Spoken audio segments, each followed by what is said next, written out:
The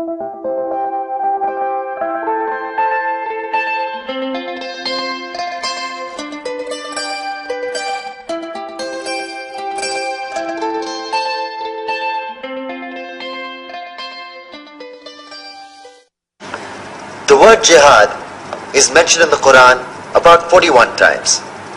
The words mercy, peace and compassion are mentioned about 355 times. Yes, come in. Come on in, Riaz. Sit down, please.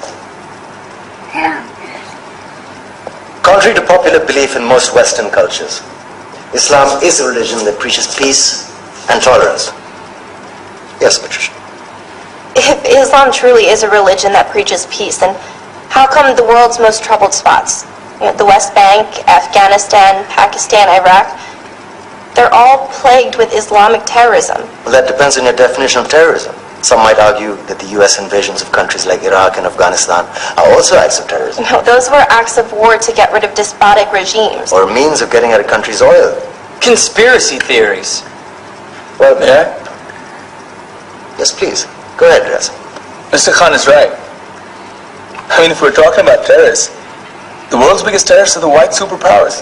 Come on now. No, really, stop and think about it. Explain 9/11. Okay. Do you know how many people died in the Twin Towers strike? Around 3,000.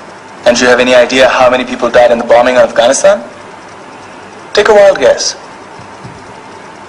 More than 15,000 people died. And that's just conservative figures. About 50,000 tons of explosives were dropped on innocent civilians. Men, women, children. Yeah, but that was because of the Taliban. Now that you brought it up, did you know that the Taliban was a creation of the CIA to fight the Russians? Whatever. They were still harboring terrorists. Yeah, right. Terrorists that were never found. Just like the weapons of mass destruction that were never found in Iraq. Do you want to get into the death toll in Iraq? 500,000 civilians and counting. And what do Britain and America say when they don't find these weapons? It's simple. They just say sorry. And still refuse to relinquish control of these countries. What are you trying to say? What I'm trying to say is that just because you're American, wear a fancy suit, and call yourself the president, doesn't make you any less of a terrorist. I'm saying that if you don't stop meddling in other people's countries, you will face a backlash. If Muslims like you feel that way, then why don't you get out of our country? We will. As soon as you promise to leave ours.